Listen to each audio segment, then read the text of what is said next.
Hey guys, it's Glenn from glenscarcollection.com, and this is my third attempt at trying to film a video of my new car, and I don't know, the car gods aren't working because the first time there wasn't enough light, it didn't come out well. The second time my SD card failed, so this is attempt number 3, so sorry you've been waiting so long. And again, these videos are meant to be a distraction of everything's going on in the world. Hopefully you can watch this video for 10 minutes and forget about everything that's going on, and hopefully things return to normal pretty soon.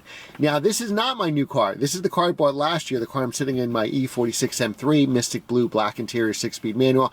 I love this car. This is an amazing car. You all know the story. I had a Laguna Seca Blue E46 M3 that was stolen years ago, and I'd been looking forever for a replacement. I finally found the exact year 2003 with very similar options, except this one has a sunroof, unlike my other one. And I love this car. It's phenomenal. So, I have a lot of older cars, and that's how I kind of came to this new sports car. So, you know, I got the 2003 M3, 2005 NSX, 2011 BMW 1M. You know, when the channel started, I had a 95 NSX. Other cars I have, 1996 993 Turbo, the 2001 Z3M Coupe. So I love cars from the 90s and the 2000s.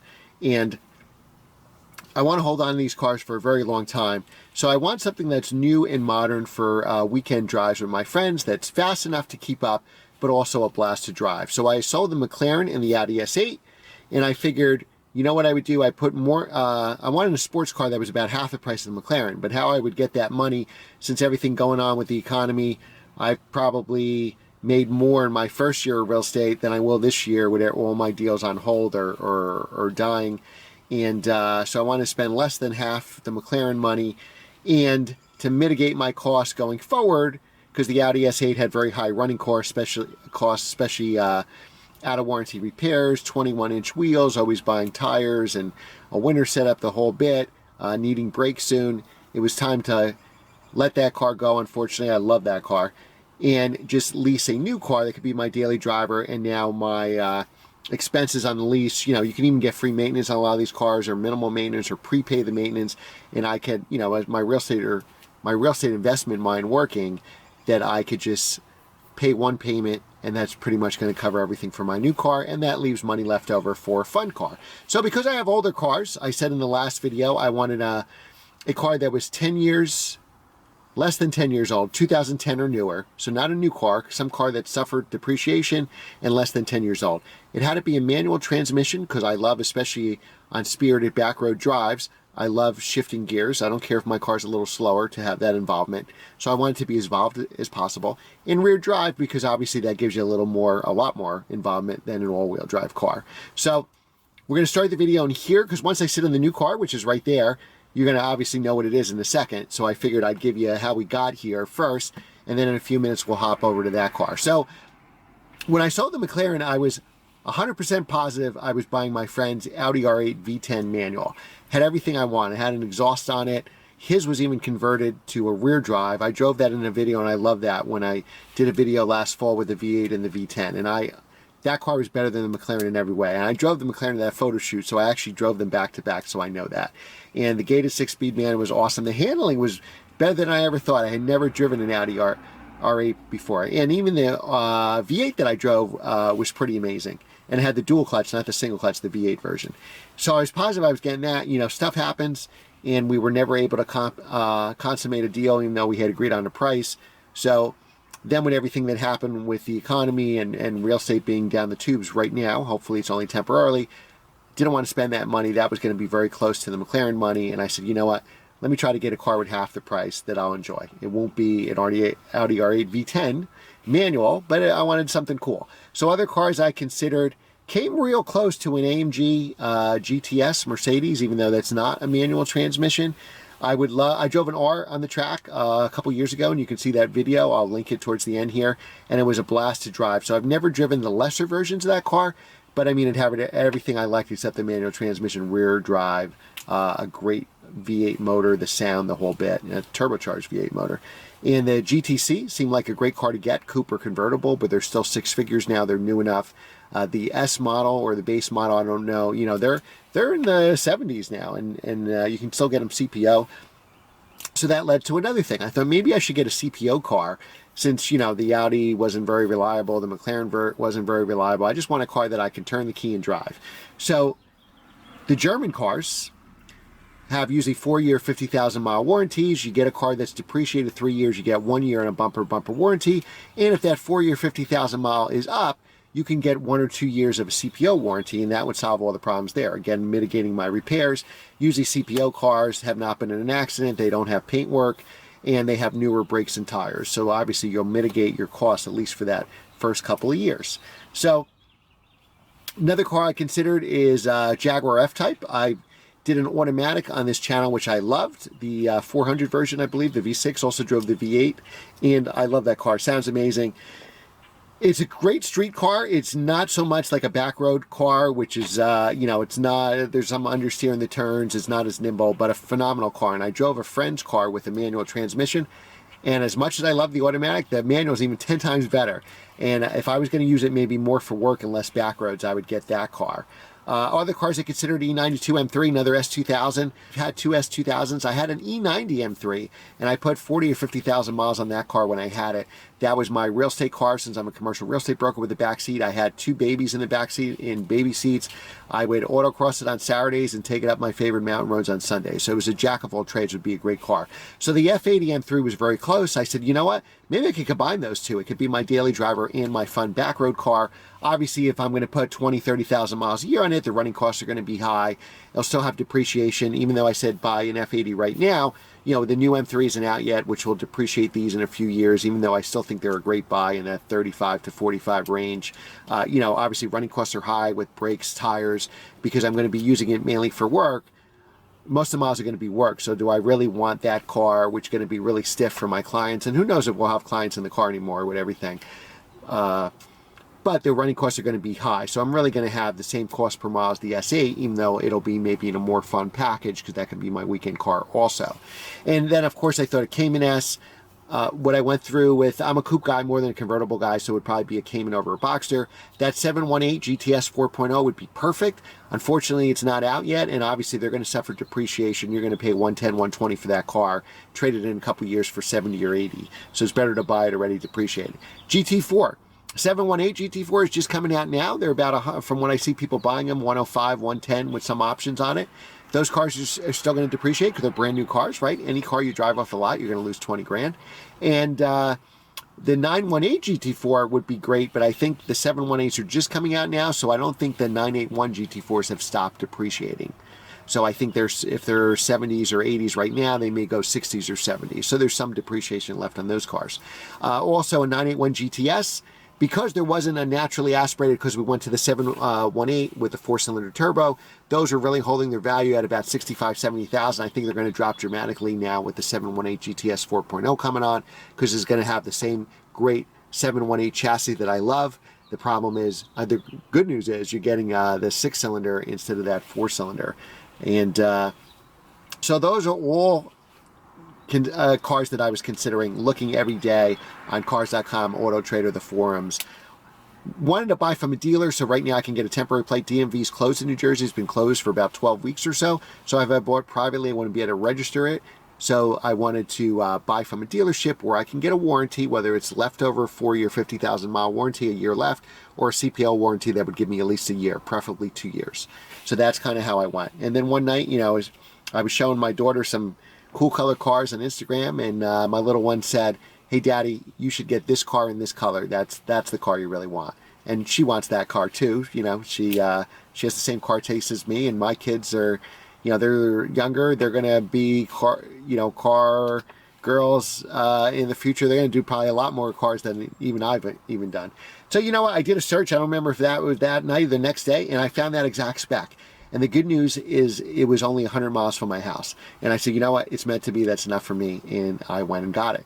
So, all right. So now we're going to cue the montage of the new car. And then when the montage is done, we'll be in the car. And I'll tell you why I chose that particular car. Remember to like, share, and subscribe. And leave your comments below. Let me know what you think of the new car.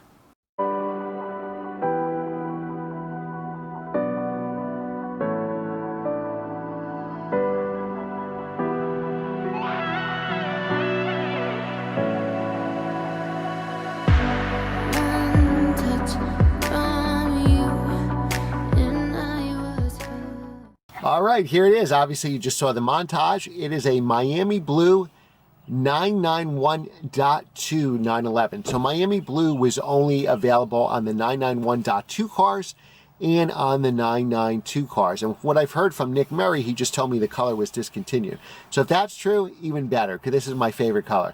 So my daughter had said to me, she goes, Daddy, I think you want a Porsche, and she said, I think you should get a Porsche and you should get it in Miami Blue. Now, it's very hard to find a Miami Blue car, and then obviously it's very hard to find a manual car. About 90% of 991.2s, not GT3 cars, are taken with a PDK transmission. And I think 3% of the cars are Miami Blue. So say if they sold 10,000 Carreras a year total, they, 300 of them are Miami Blue, and that means there's only 30 manuals a year during those years. So it's really hard to find one. And the problem is, when they come up CPO to dealership, they're asking 10 or 15,000 more than the color. Now, this color was only a $3,500 option, I believe. So how do you justify 10 or 15,000 more? But every time you see a Miami Blue car, it's ridiculous. I mean, ridiculously more money. And I think because of everything going on with the illness that's out there, that the Porsche dealership didn't mark it up. They priced it the same essentially as a black or a silver one. And literally, I found it the day it just came online. When I called, they hadn't even gone through the car yet or really taken pictures.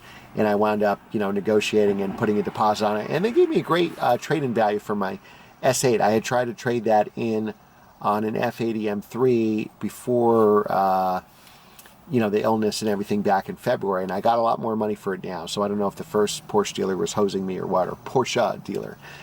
So how I landed on this car? Well, I decided to go with Porsche as my first choice, even though I was looking at all the other cars, like the Audi R8s and the other cars that I mentioned, because Porsche actually gives you, on their certified pre-owned, like BMW, Mercedes, Audi, say if I got an AMG or an M3 or an Audi RS or something, they give you a 2-year unlimited mileage warranty instead of 1. The other German cars, BMW, Audi, Mercedes, used to give you 2 years, and they made it down to 1, like my Audi S8, it was 1 year instead of 2.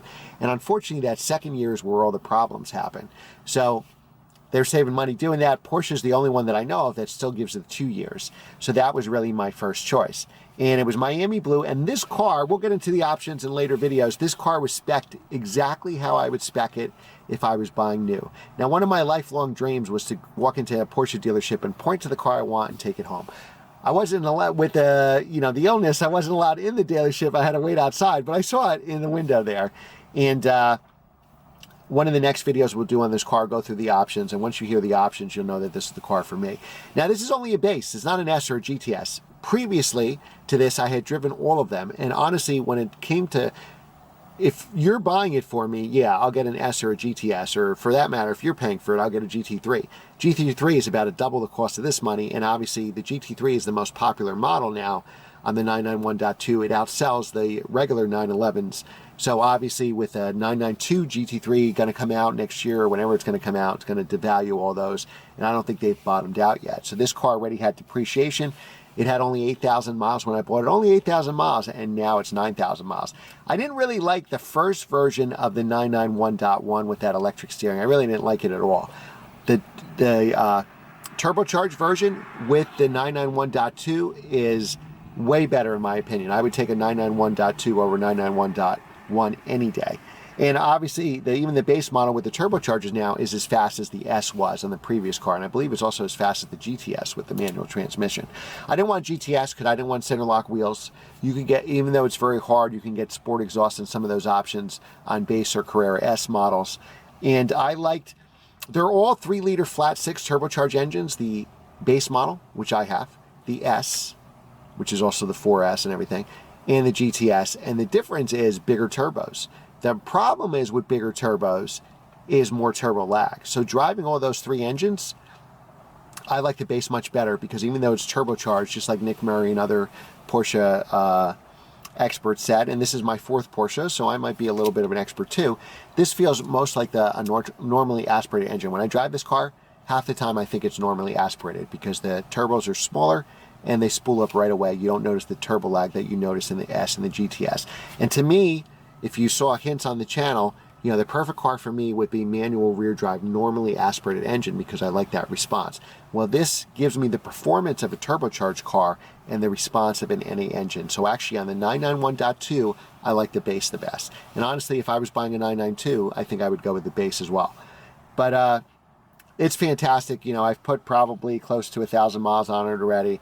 And like I said, this is the third time I'm filming this video because it didn't work out the first 2 times. But this is phenomenal. This is exactly what I wanted and then some. It's worth every penny. I got it used. I got a 3-year warranty. So this was 2017, a very late 2017.